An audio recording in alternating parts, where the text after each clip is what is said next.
Би Бямсхийн хос эрдэнэ цагдаагийн бэлтгэл хурандаа. Практик бодлогын олон улсын хэмжээний мастер. Галцвсгийн шинжээч.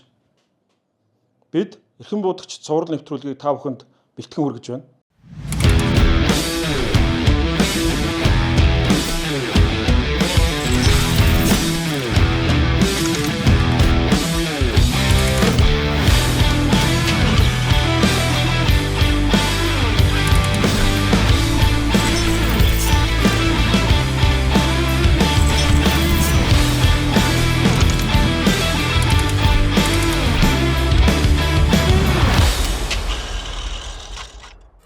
Сайн байцгаана уу?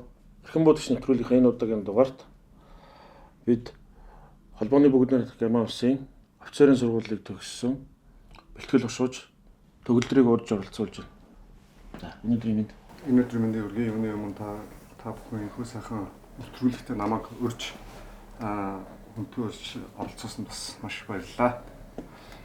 За, яагаад төгөлдрөөгөө оролцуулж байгаа юм бэ гэхээр бид нэр галцвсгтэй холбоотой төрөл бүрийн сонирхолтой мэдээллийг та бүхэнд хүргэхийг зорж байгаа. Тэгэхээр төгөлдөр манай буудлагын зааварлагч багш юм байгаа. Дээрэс нь бас холбооны бүгд найрамдах Герман улсын Бундесвер одоо алд паажаас учраас сонирхолтой байхаа өөрсдийнхөө айрамтай харьцуулах өөр зүйл байна. Ер нь сонирхолтой байж болох тал мөн тэнд хэрэглэгдэх галцвсгүүдийн талаар мэдээлэл авах ирсэн юм аа. Тэгээд за өөрийнхөө төгссөн сургуулийн талаар биднэрт нэг за миний би 2012 онд холбооны бүгд найрамдах Герман улсын Бундесверийн офицер шүүлээдээс хайгаас гээд офицерын сургуулийг хөнгөн явган цэргийн мэргэжлэр төгсөөд суралцж байх хугацаанд холбооны бүгд найрамдах Герман улсын одоо рейнжерийн сургууль гэж хэлж болох те Einzelkämpfer гэж нэрлэдэг. Тэр тухайн сургуулийн мөн мэрэгэн буудагчийн курс гэж нэрлэдэг.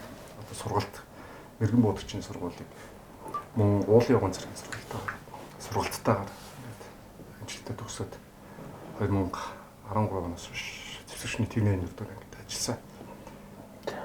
Энэ би одоо өмнө сошиал хаягаар бид нар өмнөөс танилцж байсан. Тэгээд тухайд манай Монголын айрамд уулын явган цэрэг үед одоо анхны бий болоход одоо өөрөх чинь бас хөнөөр орсон баг гэж бодож байна. Тэр олон юм бэлтгэлүүдийг харж ирсэн учраас тэр талаар бид 2014 оны 4 сарын 4-нд одоо Баян-Улгийн аймгийн Сагсаас суманд зэвсэгчний техникийн 4-р ангийн уулын ротыг томилж одоо зэвсэгчний жанжинштаб бас томилж бид одоо Сагсаас суманд рот үүсгэн байгуулжсэн уулын ганцраг. Өнөөдөр тухайн рот маань зэвсэгчний 331-р нэг гэсэн уулын бэлтгэл тусгай бэлтгэл болж хүргэж өгчсөн.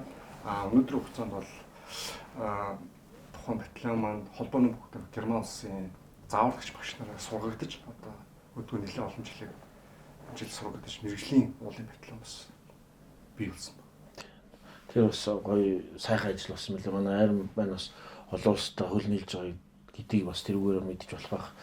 За тэгээд түрүүн бас сонирхолтой мэрэгэн буудагчийн сургууль төгслөө гэж ярьж байна. Энэ мэрэгэн буудагчийн сургууль ер нь бусдад сургуулиуд сонслог юу таны бодлоор одоо ямар хөө байдаг? Ерөнхийдөө мэрэгэн буудагч гэдэг маань одоо дийлэх ойлголт нэр кинонд ярьдаг. Мэрэгэн буудагч нар бол ингээл нэг сэгсэр утсан мөрчл энд буугдсан гэж байгаа. Тэгвэл супер онох хэрэгтэй гэж ойлгоод байдаг. Мэрэгэн буудагч маань өөр шал өөр концепт байна. Одоо марксмен гэдэг хүн бол одоо дунд бууч гэсэн үг тийм. Супер онох хэрэгтэй анчид мөн. Энэс нөө орон орны одоо ялгаа экспириенс юм туршлага байна л да. Америкийн нэгдсэн улсын мэрэгэн буудагч нар бол одоо жүнгэл буюу одоо ширэнгөө үед маш сайн одоо хөлн талалтыг хийж байлдааны ажиллагаа явуулах чадвартай байдаг. Английн мэрэгэн буудагч маань одоо буудах чадвар айгүй өндөр байдаг. Яагаад тэгж байна вэ гэхээр Германых бол нөө өндөр ууларх газар юм. Мэрэгэн буудагчийн тийм ажиллагаа явуулах чадвар нь илүү бусдаас өндөр байдаг. Энэ гурван маань яагаад ийм гурван ялгаатай вэ гэхээр ерөөсөө л нэг байлдааны туршлага. Америкт хаан сурсан гэхээр жүнгэл яагаад сайн байна гэхээр Вьетнамд маш мундаг туршлага баримтлсан. Английнх нь болохоор угаасаа тийм анчид гаралтай егрүүд. Ерөөсөө анхны снайпинг бол снайпер гэдэг үг чинь англичуудаас анх гарсан шүү дээ. Англи гаралтай. Германууд болохоор ерөнхийдөө уулын явган цэргүүд дээрээ суурилсан сургалтыг гэхдээ Америкуудынхаа өнөөдрийн үед бол Америк Английнхаа туршлагыг ингээд хамт хойлоод сургалтын концептыг явуулсан байна. Тэгсэн хэрнээ германууд өөрсдөө Accuracy International гэж манайд нэрлэдэг тийм. Герман бол G22 гэдэг. G22 гэдэг бууга снайперийн үндсэн зэвсгэлд ашигладаг. Одоогор нэмэлтээр болохоор G28 гэдэг Schmidt Manner дурна та. Бас 308 калибертэй ойрын зэвсэг зэвсэг ашиглаад байгаа. Снайперийн сургалт бол 3 төрлөөр. Одоо бүнцвэр аймаг. Яг үехээр хамгийн гол 3 хэсгээс одоо болж байна. Нэгдүгээр болохоор бие бүлэхүүний маш өндөр сонгон шалгаруулалт мэдээж бие хүчний эрүүл мэндийн хувьд сонгон шалгаруулж аваад эхнийхээ нэг сард бол дандаа одоо өмнөхний талдал нуугдах өмнөхний талдал одоо хэрхэн одоо газар уусч чадж байна гэсэн сургалтыг. Хоёрдугаарт нь болохоор юмыг олж илрүүлэх чадвар буюу холын зайг тодорхойлох. Ямар ч нэг техникгүйгээр туслах багчгүй. Дандаа нэг юмны механикээр гарсан заадаг. Одоо жишээлбэл хоёр нүдний дурангаараа холын зайг хэрхэн кликээр том ярьж болохгүй. Дуу бууныхаа дурангаар хэрхэн холын зайг тодорхойлох вэ? Өөрийн нүдний баримжаагаар одоо тухайн объект хүний толгой 29 см гэж бүндчилж авч үзээ. Одоо нэг кликээр гэдэг. Доотор ч юм уу. Холын зайг тодорхойлох. Гуравт нь болохоор тухайн А цэгээс нэгэн будагч Б цэгт ашигтай бай тусгал дээр дайсанд үл мэдээлэхээр ингээд дөхөө очоод операц явуулчаад түүнээс татан гаргаж авах одоо төлөвлөгөөний ажил. Одоо планинг төлөвлөгөө хэрхэн хийдэг вэ? Хэрхэн ажиллагаа явуулдаг. Дөрөвдүгürt нь бол мэдээж буудлын. Буудлагыг бол нэг одоо хилцэг гэдэг. Буудлагыг хүн онлоос сурахгүй буудлагыг бол буудчихсан. Тийм дадлгаарсан. Дадлгаар. Тийм болохоор ямар ч хүний буудаас сурч боломжтой. Тэр нэг цаг хугацааны хэлсэн. Хэдий их олон сум орно гэдэг ичмээ дата сайн болно гэдэг. Үгнээс одоо үндсэн дээр тухайн өмнөний талдлаа холын зай тодорхойлох, төсвөр төвчээр одоо нойргүй явах мэдээж маш хүнд сургалт байдаг. Биеийн хүчний олонтой хоёрсан. Энийг давсан зэргийн аль багч бол буудлаган дээр сурчна гэсэн юм. Одоо снайперийн сургалт гэсэн асуу. Одоо бид нэр ер нь бол снайперийн талаар бол манай иргэд бол ерөөхдөө зүгээр кинон дээрээс л ойлгож байгаа. Тэгээд ингэж харагдана Америкийн одоо мэрэгэн бодгошин заавал хажуудаа хамтрагчтай явдаг. Тэр нь зайгаа тодорхойлоод бас хамгаалаад багшгүй. Зүгээр Оросын кинод гэдэг нь Оросын болохоор дандаа ганцаараа яваад байгаа гэдэг. Бас тийм ялгаа Америк Германд үл ямарх байх шиг байна. Ерөнхийдөө манай одоо мэрэгэн буудагч бол заавал споттер гэж нэрлэдэг те. Нэг хамтрагчтайгаа хажууд хүн юу вэ гэхээр мэрэгэн буудагч бол зөвхөн буудлаган дээр л харахлаа хандуулна. Хажууд талын споттер маань бүх төр клик, салхи тийм үү холын зай бүх төр мэдээллүүдийг аваад тусгалын хүртэл хэмжих хэрэгтэй тийм. Тэгээ эдгээр чинь ингээ параллел хоорондоо хэвтээд нөгөө бууны баллистикийн төлгөөний ардаас яг гоё харагддаг шүү дээ. Тэгээ ингээ параллел маягийн ингээ хэвтэж байгаа. Хажууд талаас бүх мэдээллийн нөгөөнд споттер маань дунд буучин маань одоо буудагч маань зөвхөн тохируулгын аягаар буудах зэрэгтэй. Афганистаны байлдааны ажиллагаанаас хойш ерөөхдөө бади систем 3 зэргийн аль багч болж өөрчлөгдсөн. Одоо хоёулаа биш гурлаа. Яаж яана гэхээр мэдээж мэрэгэн буудагч нар бол мэрэгэн буудагч каск зүгдэг шүү дээ. Тэгээд каск зүг. Яа гэхээр илэрхгүй. Илэрчүүл угаасаа тэр байлгах чадвар маш муутай тийм. Каскны шаардлага холоос. Тийм учраас 3 дахь зэргийн аль багч надад AB доллар зэвсэглэгдсэн байдаг. AB доллар гэдэг бүнхэн одоо иргэд маань гэх юм бол яаж нэ гэхээр тухайн хоёр маань зөвхөн ингээ урагшаагийн анхаарал хандуулсан байгаа шүү. Тухайн цэглэл тухай объект байгаа. Тэгэхээр ардаасаа илэрсэн тохиолдолд аюултай байхгүй. Устгагдах юм. Тэр үүднээс артал одоо тойр хамгаалтанд гэсэн үгс. 3 систем төгөлд ингээд хоёр цөлөгдсөн. Афганистаны байлдааны ажиллагаа. Тэр чинь одоо тэр тухайн газар орон бол бас мэдээж хэцүү уулын бүстэй дээрс нь ардлаасаа хянахад хэцүүс учраас энэ шинэ туршлага байна шүү дээ. Би зүгээр сонирхол асуудал 084 ингээд албааж авах хугацаанд манайх бас тэгвэл снайперийн сургалт бол ер нь аль талдаа юу гэдэг юм одоо Америк юм уу Орос юм уу одоо сурагч нарын одоо онцлог байдгүй ер нь. Ерөнхийдөө нэг номерт бид нар аль алиг нь хольж байх хэрэгтэй гэсэн одоо концепт барьдаг. Яагаад гэвэл манай зэвсгэл бол снайперийн зэвсгэл голцоо Орос зэвсгэл дээр суурилсан байгаа. Одоо сүүлийн жилүүдэд нэлээд Америк зэвсгэл рүү ингээд хурж явж байгаа тийм. Одоо Эмират, Нил доотос одоо хэрэгэлдэг болоод Гэхдээ тухайн байлдааны ажиллагааг нэг өмнө ингээд хийгээд сурцсан үзсэн тусаараа бичигдсэн одоо номлолууд шүү дээ. Америк одоо жүнгэл жүнглийн одоо нэг уудагч операц. Тэгэхээр Америкудаас сурцсан. Германы хол уулын уран цэргүүдээс нь туршлага төрний онцлогуудаас та англичуудын буудагч чадварч байгаа. Саяхны хүртэл дэлхийн хамгийн шилдэг буудагч одоо англи нэг private үлээ шүү дээ. 2440 м. Одоо сая шинжлэгдэж шүүсэн Украинд тийм ээ. Гэх мэтчлэн энэ бүгдээс нь хольж аваад бид нар ингээд судалгаан дээрээс одоо миний сүүлийн 84-т одоо ингээд бэлтгэжсэн залуучуудтайгаа аль болох ингээд тухайн сургалтын микс аль болох бүх газраас бүх шилдгийг л авах хэрэгтэй тийм. Гэхдээ манай одоо Казахстан явагдаад байгаа тэмцээн болоод байдаг шүү дээ. Тийм. Тэр сургалтыг ингээд харахаар зөвхөн буудлын дээр маш анхаарал. Гэхдээ 20% нь бол буудлын сургалт, 80% нь бол одоо төлөвлөлт тийм өнгөлн даалгалт ашигтай байрлал эзэлж байгаа. Тэр сургалт бол 80% байх хэрэгтэй гэж би хөвдөө бол. Тийм мэдээж эн чинь үүрэг гүйцэтгэж амиа алдаж болохгүй, эрсдэл гаргаж болохгүй учраас гол юм чинь тэр нөх нь шүү дээ. Мэдээж буудах дадлагыг бол заавал яаж иж байгаа сургаж шүү дээ. Харин тийм. Жишээл нэг одоо инээдтэй кейс одоо миний одоо юм дээр байна л да. Бид нар өнгөлн далд хийчээд одоо ингээд одоо заавал профешнл ингээд 10 км-ийн цаанаас гаргаачдаг байхгүй. Бидрийг ингээд тэгээд одоо 10 км-ийн цаана нэг юм объект та нар ингээд одоо устгах цээл чинь байгаа гэдэг. Тэгээд тухайн хоёр цээл маань ингээд хоёр цэргийн албаагч ингээд дугантаа ингээд бидрийг ажиглаа сууж. Нэг 100 м өргөндөө л бид гарч ирэх хэрэгтэй. Тухайн объект зөвхөн бидэрт ингээд координат өгнө.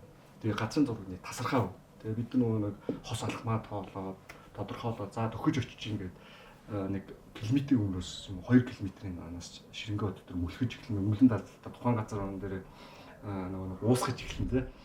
Буруу тооцоолж байгаа 4 км-ийн манаас бид нар өнгөлн далдалтаа эхлээд мүлхэж юм уу тэгэл 4 км л мүлхэн гэсэн үг байхгүй. Айгу хэцүү. Тэгвэл хугацаатай тэр чинь. Тэр хэдэн цагийн хугацаанд ингээд гарч ирэх хэрэгтэй. Тэгээд бид нар нэг жүн одоо нэг ширэнгөө зах дээрээ хурж ирж байгаа тийм тал газар нэг хоёр сууж байгаа хүмүүс олж байгаа байхгүй. Тэгээд буудах хэрэгтэй. Хоосон сумаар буу актус гэдэг нэг инфороз системтэй. Буудсан гэсэн илэрхгүй байх хэрэгтэй. Хаанаас буудсан. Тэгээ нөгөө нэг 10 үрчиг 50 дуран гарч юм уу те 20 үрчиг 60-аар аюул сайн харж байгаа байхгүй. Тэгээ хахад заримдаа бид нарт зөвхөн нөгөө мөвтэй дутуу өнгөлн талдалцсан байхад тэр нэг дурангаар болоо илэрүүлчихэж байгаа байхгүй. Километрийн цаанаас. Зөвхөн километрийн цаанаас буунаж голтмор үзүүрэл харагдах нь шүү дээ. Голтморны үзүүрэл харагдах. Тэр ерөнхийдөө 100% уусгах хэрэгтэй. Тэр дадлыг маш олон хийж ерөнхийдөө юу ядах вэ? Яаж өнгөлн дадлага хатлын одоо бэкграунд хүмүүс ингээд өөрийнхөө ингээд доотлолтойгоор ингээд айгүй өнгөлн дадлж байгаа. Хойд зүсгээр анзаардаг байхгүй. Энэ сүйдэрлэх хэрэгтэй тийм хөндлөн хөдөлгөөн хийж болохгүй. Хэмжлэн туршлагаараа метр инээдтэй бодлого болж ирсэн. Тэгэхээр би өнгөлн дадлал хийчээд ингээд хэвдчихсэн байхгүй. Тэгээд тэр чинь бас хугацаатай яг тэдэн цагаас буудаж болно гэх. Тэгээд нэг ажиглалтаа хийгээс уучсан чинь ой зугалж исэн хот хөрчээд дээр шийдэж яваад гэдэг байхгүй. Тэгэхэд нохоо ирэхэд хүртэл бид хөлж болохгүй гэх чинь тэр чинь юу суулгаад байна гэхээр тэр хүнд асар их төвчээр. Тэгээ зарим буудлын бэлтгэлүүд нь болохоор одоо ингээ 2 цагийн турш ингээ за нэг 10 цаг ингээ алхаж явж байгаа маш хийж ирж байгаа өнгөлнөлтөнд алдaltaа хийгээд нөгөө хөвтөж байгаа байхад нэг 5 секунд хугацаатай гай босчоод гэрэлсчихэд буцаад буудаг байхгүй. Тэр нь тэгээд тэр шин хизээч гэж магадгүй 6 цагийн цаг ингээд хөвтөж. Тэгээ нөгөө ядарсан хөлөрцсөн байгаа юм чинь жоохон ингээд унтчих гад тэгэхээр тэгээ ингээд явж ирсэн нөгөө анхаарлаа төвлөрүүлээд ингээд хараад бичих хэвээр нөгөө байга. Тэгээд 5 секунд босгохнаас хэмжээ буудаг. Гэх мэтчний энэ дадлгууд нь одоо юу зааж байна? Юу сурах гэдэг юм гэхэд энэ процесс чинь ерөнхийдөө байлдааны ажиллагаанд болж болох процесс. Бодит гэсэн үг шүү дээ. Одоо мэдээж дандаа дайсан бол нэг кинонд гардаг шиг тийч 2 дайсан устгах хэдэн метр тэнцэн сочлоогоо буудаж авцаагүй гэдэг юм гэж байхгүй шүү дээ. Тэгээ мөн бас буудахдаа бас нэг бидний чинь юу анзаардаг гэхээр буудуулсны дараа одоо километрийн цаанаас бид тэр үсэг гаргаж ирж байгаа. Зүгээр А-гаар заасан. А4 дээр А, Б, С бид нар бас тийм таньжих хэрэгтэй тэр үсгийг. Тэгээ нэг дурангаар унших юм уу те. Цил буюу байгаа маш тодорхой ингээд clear гэж хэлдэг те. Тодорхой мэдчихэж итгэлт үүсгэсэн гал нэг хэрэгтэй гэсэн. Тэгээ өөрөөр хэлбэл чинь нөгөө бидний бабушкаг нэмээ гэж ярьдаг те. Хоолцож хэрэг буудчих юм бол тэрийг таних нь бол мэдрэмж хэрэгтэй. Эндээс урт цараа хэрэгтэй. Олон юм Тийм байна.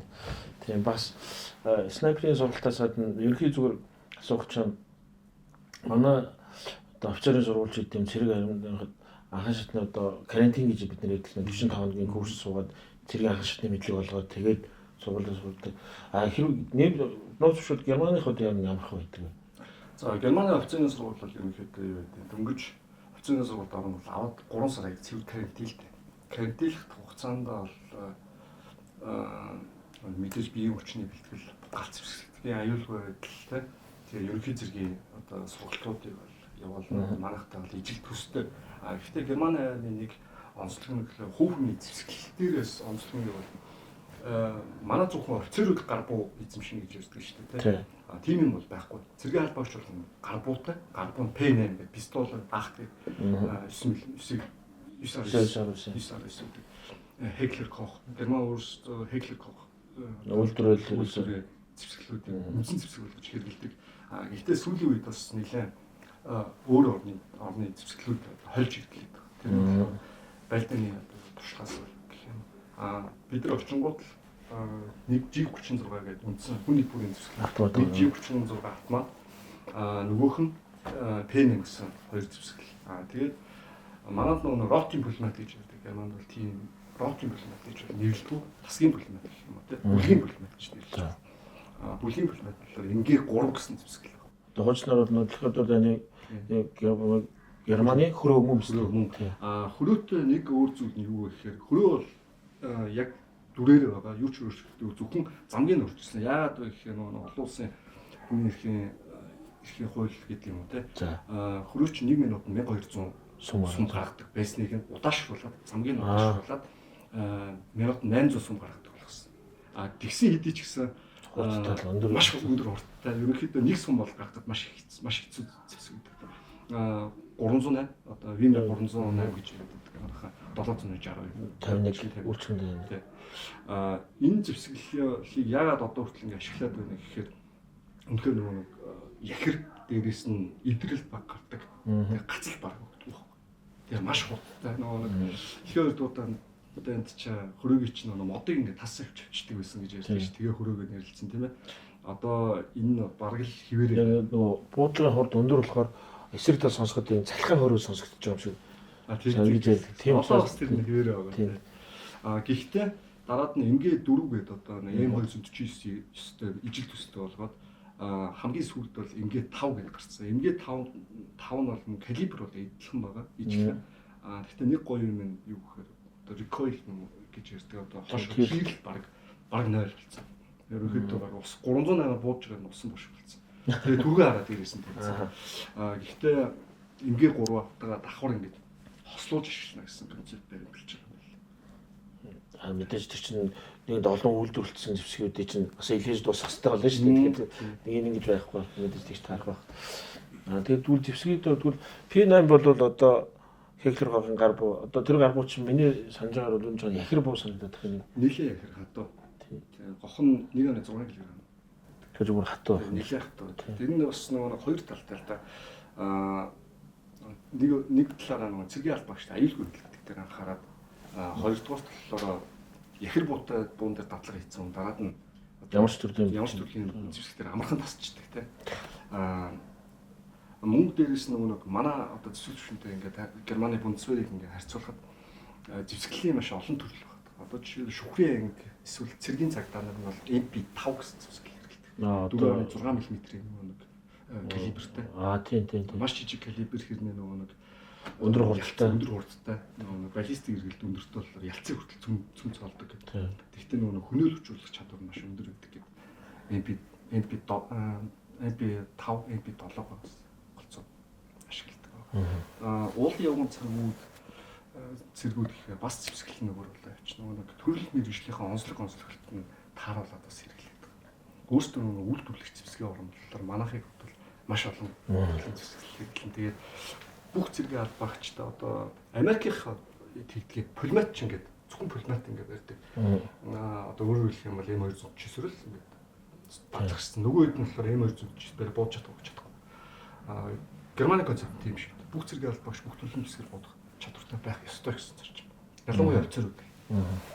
Тийм концептээр хэлдэг болохоор заавал гардуун дээр тэр пулматн дээр ч юм уу скол тэр нэг пантер пост гэдэг байгаа тийм. Одоо биднийхээр бол гарантууд одоо бидний хачууд орсоор гарантууд гэдэг ба шүү дээ. Бүх төл зэвсгэлийг эзэмсэн байх хэвээр сурцсан байх хэвээр чаддаг байх хэвээр гэж зарчим баримталдаг. Тэгээ ер нь бол их универсал байх нь шүү дээ. За тэгээд сонирхоод одоо Германы зэвсгэгч чи одоо НАТОгийн бас бүрэлдэхүүн болно. Тэгэхээр тэдний онцлог одоо чи манайх одоо тасаг гэдэг чи тийм үү салбаа салаа тэгээд хороо гэдэг одоо цэрийг нэгжүүлэн шүү дээ. Тэр нь одоо чинь тасагтаа идэв юм бэ? Цэрэг байдаг. Ерөнхийдөө нэгжийн хувьд бол ерөнхийдөө манайхтай адилхан. Рот бол 160 зэрэг албаа багчтай. Салаа бол ойролцоогоор нэг 40-с 45 зэрэг албаа багч байна. Ерөнхийдөө системийн хувьд бол ерөнхийдөө манайхтай яг л адилхан гэсэн.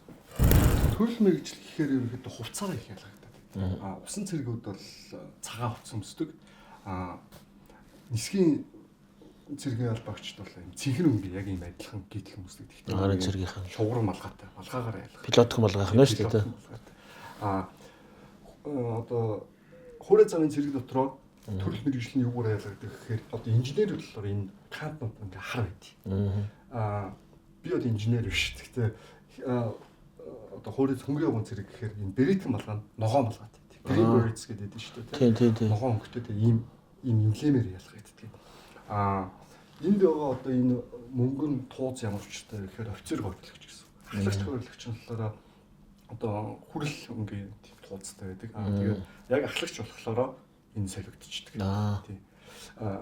Байхгүй болчихдог. Офицер болохоор 1.5 шүү болоод энэ тууз авчдаг. Тэгээд одоо манайхаар бол одоо сонсогчийн эсвсгшгэл юм байна шүү дээ. Тийм. Яг зөв. Энэ хувцас маань өөрөө Германы энэ саарл хувцас маань дэлхийн 2 дугаар дайнаас хойш Германы зэвсэгчдийн ерөнхийдөө бүх хувцас дээр Хитлерийн үеийг бол халж одоо нацист Германыг халж өөрчлөлийг гэсэн зорилготойгоор өөрчилсөн байд. Гэхдээ өнгөө бол солиогүй. Анх бол дэлхийн 2 дугаар дайны үед германчуудын өмсдөг байсан хувцсыг хүүгөө бас ахгалчихсан.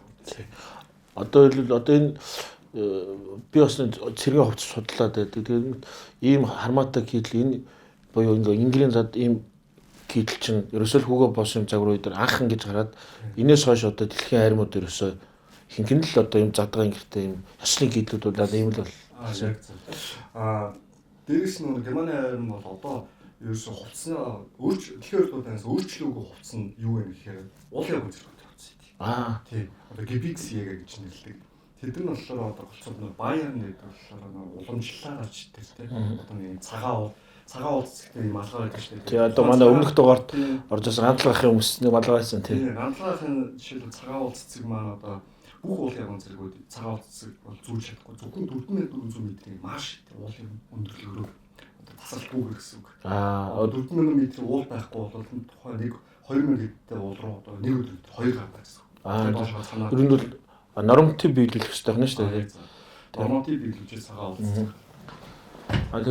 Тэгвэл манай ч бас одоо уулга өндөрөөс шалтгаалаад уулын спортын дид мастер гэдэг болцлууд хангадаг тэр шиг тэр цагаан уулт цэцгийг бол 4000 м өндөрөөс бас ихтэй гарчаад буцаа буухтаа цанаар буух хэрэгтэй байна тийм.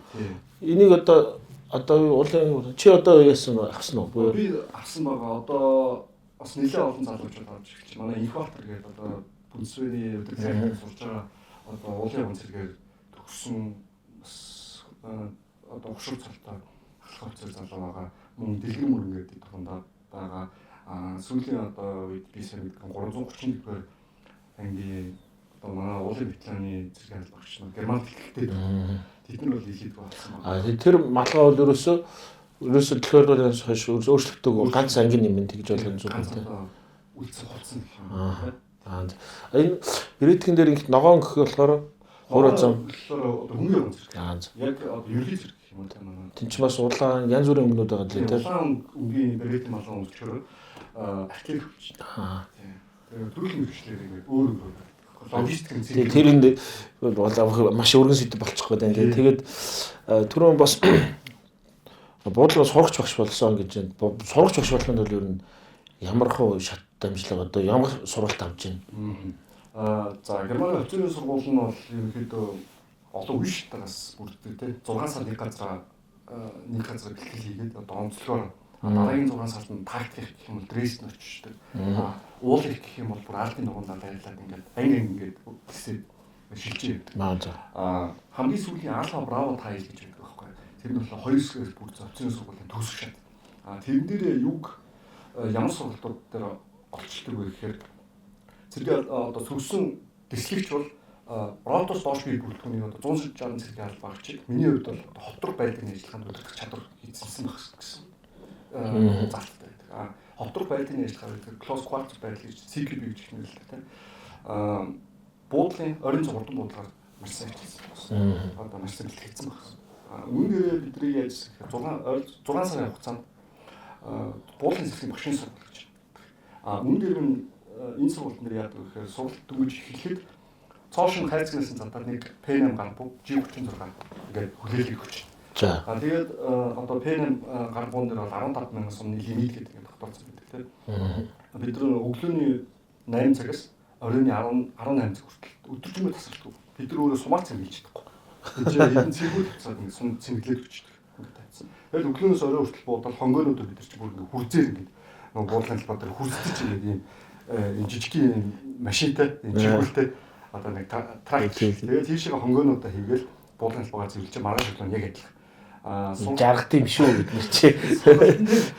Юу явагддаг вэ гэхээр бид маш олон төрлийн сургалтыг хийн шүрийн буудлага хийн салаан буудлага хийн тэ дээрээс нь худан буудлага хийн дүрстэй буудлага хийн хөдөлгөөнтэй буудлага хийн дээрээс нь хөдөлгөөн дундаас явж байхдаа буудлага сольж буудан тэ тэгээд сургалтын явц мэдээж 15,000 сум дороо авчих шүү дээ тэ тэгэнгүүт за энэ бууны маань одоо бентэн дуусч байгаа. Одоо ресурс нь одоо амьдрах чадвар дуусч байгаа. Гол төмөр амьдрал. Тэгэл юу юм маргааш өглөө дахиад цоошин G36 дахиад нэг P8 та. Миний хувьд бол 2 шиг P8 2 шиг G36 нэг сургалт нэр дуусч байгаа. Нөгөө наач манад ч тэгж болох шүү. Манад юм бол эвдэж шүтгэж болохгүй шүү дээ. Автоматик одоо бүр дуусгач бол асуудал болно шүү дээ. Энэ чинь болохоор Германы хайранд бол одоо хэрэглээ гэж байна. Хэрэглээ тэ зэвсэг маань дуусчих хэвээр. Бүр нэг ингээд сонь үйлдвэрлэгч орны л онцлог байна л да тий. Сонь содон мэдээг бол инээдтэй ч гэх юм уу тий. Бас тэр нь улсын том бодлого гэж байна юм уу. G36 юм гэдэг Германы хайранд тэр чигээр агталж байгаа. За. Одоо G417 гэж зэвсгэлээ одоо Германы бүнц хангаж байгаа. Тэрэн дээр нэг аюул сан Heckler Koch G36 гэдэг хүний бүрийн зэвсэг хийцэн чинь нөгөө зэвсэг маань нэвтэрдэггүй. Ерөөсөө ашиглахад супер гэдэг те дэлхийн дээд одоо нэг номерын райфл гэж яригдчихэж байгаа. Ямар шалтгаан гаргасан бэ гэсэн чинь наранд нэг талаар нь харуулаад 30 минутаас дээш хугацаанд ингээд тавихад одоо 100 м дээр 15 см буудлагын одоо нэг зөрөө гарч байгаа. Тэгэхээр энэ зэвсэг аюултай байна гэдэг тийм шалтгаан гаргаж байгаа. Германы арми бүх G36-ыг одоо агталж байгаа гэсэн үг. Тийм болохоор тэр дуудчаас нөгөө зэвсгээ сольж одоо сайжруулад байна шүү дээ. Тийм ээ тийм. Сайн хийсэн чинь нөгөө эвдэрдэггүй гэдэг шиг. Тийм. Тэгээ дараагийн шин загвар ачаад байдаг. Нэг шинжлэх гээд байдаг бас тийм. Уучнаас нөгөө нэг агталчихгүй байгаа гэдэг тийм асуудал байна. Тэгтэл ингээд та нар шиг бодод дор нь ахтаад тусчих юм шүү. Олон хүн бэлдэх юм бол. Зэвсгэндээ бид нар бас ингэдэг байхгүй. Одоо цэргийн албаагт ингээд цалингаа аваад ингээд сонсогдсон цалинтай. Оюутнсан цалин айгуу. Тэгэнгүүт одоо би буудахад манайх чинь заавал ийм хантаас ингэж өмсөөрөө, энэ хувцсыг ингэж өмсөөрөө гэдэг заасан байх. Германы хайранд бол тийм байхгүй. Миний зүгээр өнгө нь одоо манайх дижитал аналог гэх юм бол дижитал аналог гэж ивэл хэрэг гарахтаа би мад урт гарахтаа байж болно, богино гарахтаа байж болно. Ямар хантаас надад эвтэх юм байж болно. Тэрүүгээр л одоо тоногддог. Хүний бүрийн зүйл одоо G36-аас өөрөө би мөнгөөрөө аваад дахиад энэ чинь одоо ямар гар авч худалдаж байгаа юм, ямар тоноглоо өөрөө хийж байна. Би кодоо хэлэх нэг зэвсгийн өрнөөсөө буугаа аавна, зэвлэгтээ би дуртаагаараа өөрөө мөнгөөрөө Amazon-оос ч юм уу EBS судалж байгаа зэвсгээ тоноглоод байгаа. Оо зөв наач сонирхолтой. Манай ч одоо тийх болцоо нэг буу янзлаад хоногдоод чи яагаад байгаа юм гэж хэлэх шин. 20 болохгүй тийм. Жишээлбэл та одоо ингээд цээж тамтай өргөн мөртөө байлаа гэхэд таны мөрлөгч урт режим миний гэсэн одоо таны богинохон байна тийм богинохон тулахаар их тулаад нэг болгүй шүү дээ. Миний хувьд болохоор жоох урт байх жишээ нь тийм учраас та тийм зөвхөн өөрөө гэсэн. Манайд бас энийг бас жоохон задгаас тэгээд тэрнээ хөгжүүлчих юм бол хувцсан дээр мөн зэвсгэн дээр ажил олон цэгийн албаагч үр гүйцэтгэл тий, ер нь бол аль болох сайжруулах одоо сайн талын л бид нар олж авч харах ёстой л дээ тий. Наач бас сонин юу байна. тий. Онцгүй байна тийм байна. Бид нар үнэхээр өстой болж байгаа юм. Тэгээд 236 дуусгачаа. Тэгэхээр одоо яаж чинь одоо сургууль багш гэдэг чинь одоо хамгийн сүүлд нь болохоор 6 сарын дараа ингэ шалгалтаа авах хэлжтэй. Шалгалтаа авах хэрэгтэй авахтаа нэг хэсэг нь болохоор би одоо зохион болгож тавьдаг хэрэгтэй. Одоо роотын хэмжээнд байдлын бодлогыг хэрхэн зохион байгуулах уу, яаж өдөртөх үү гэдэг дээр шалгалтаа. Хоёрдугаарт нь болохоор бид нар өөрөө тэр гэж гисэн гаргаж байгаа болохоор түргэн буудгын чадвар яг байнд онж юм уу те зэвсгээс солиод бууд чинь хэрэг тэр шалгалтын дээр жоохон дутуу оноо аваад хугацаанаас хэдэн дойл хэсэг ч юм уу. Тийм бол буудлын зэвсгийн багш болж чадахгүй, буудлын зэвсгийн зааварлагч болчих. Тэгээд үсэх. Тэгэхээр чинь хоёр категоритой байна шүү дээ. Багш, доотлон зааварлагч гэдэг жоох юм тийм. Instructor trainer гэсэн үг тийм. Тэгээд ингээд хоорондоо эхлэж байна. Одоо instructor буюу буудлын зэвсгийн багш нь болохоор бүх буудлыг өөрөө удирдах. Дээрээс нэг тренер буюу зааварлагчийг өөрөө сургах хэрэгтэй. Мөн дээрээс нь бүх төрлийн зэвсгийг өөрөө цоо шинээр үрж ирээд танилцах боломжтой. Жишээлбэл сурж байгаа явцад маш их гоё юм эрдгэлтэй өөрчлөгч орно болохоор одоо бид нар Oakley гэдэг брендийн ингээд нүдний шилдэг компани орж ирээд бид нар ингээд 10-20 нүдний шил ингээд таргаад өгч байна. Бүгд өөр өөр загвар. Яаж юм гэхээр энэ ингээд баллистик хамгаалалтаа та туршаад өгөөч. Энэ одоо нэг хэрхэн гоё шил болж байгаа туршуулна. Тэгэхээр бид нар одоо ингээд яг баллистикийн хамгаалалт нь айгу сайн шил байлаа л да. Гэсэн чи яг ингээд хот руу байлдааны ажиллагаа хийгээ ингээд хөлрөөд гүйсэн чинь цантаад болдог. Тэнгүүл нөгөө шилийн тайлж байгаа. За эн чинь ингээд цантдсан юм байна, муу юм байна гэдэг. Тэгээд дахиад тэрнтэй муу адилхан нөгөө мундаг дурангууд тестлүүлэх ч юм уу те. Зэвсгэллүүд тестлэх ингээд юмнууд орж ирдэг. Тэрэн дээр шин зэвсгэлтэй зөвхөн нөгөө нэг инструктор буюу багш нар танилцж байна. Би тааж. Түүнээс тренер шууд би тааж. Бас тийм уу байгаа юм тийм. Тэрүүгээр бас айгүй их тав. Бас энэ Oakley брендийг манай бас муудагч нар бас мэдж байгаа хөтэй.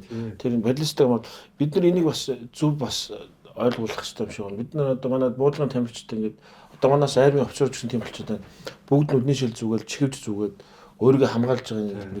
Ерөөсөө нүд хамгийн түрүүнд чухал хэрэгтэй учраас нүдээ хамгаалаа гэдэг энийг манай буудлын руу очиход зарим нүдний шилгүй очсон хүмүүснийг үл тоосон байдлаар хандаад байдаг шүү дээ тийм.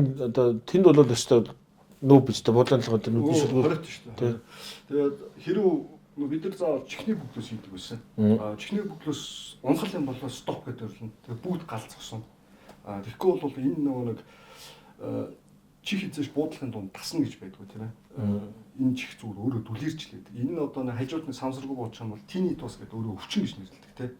Энийг болохоор бид нар хэрэг сансаргуугаар чихчэн унцсан байж байгаа буудсан тохиол дийд гэж тэгдэж шүү дээ. Тэгвэл заавал эмнэлэг тандах хэрэгтэй. Очоод туслахыг дархлаагаа дэмжиж өөр эмчлэх байхгүй. Тэгээд tinnitus гэдэг өвчин болохоор энэ чөлөө өгч 3-4 хоног зөвхөн өрөөндөө хийгдгээд.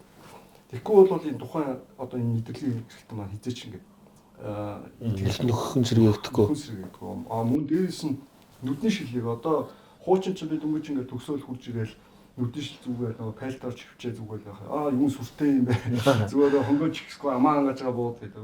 Тийм байхгүй те. Одоо гэхдээ манай зөвшөөрчин болон одоо манай хүчний байгууллагын буудагч нар айгуу гоё ойлгодог болоод мундаг хэрэгэлдэг болсон. Энэ дээр бас одоо та бүгдийн ачаалал маш их байгаа гэж маш баярлалдаг тийм дээр.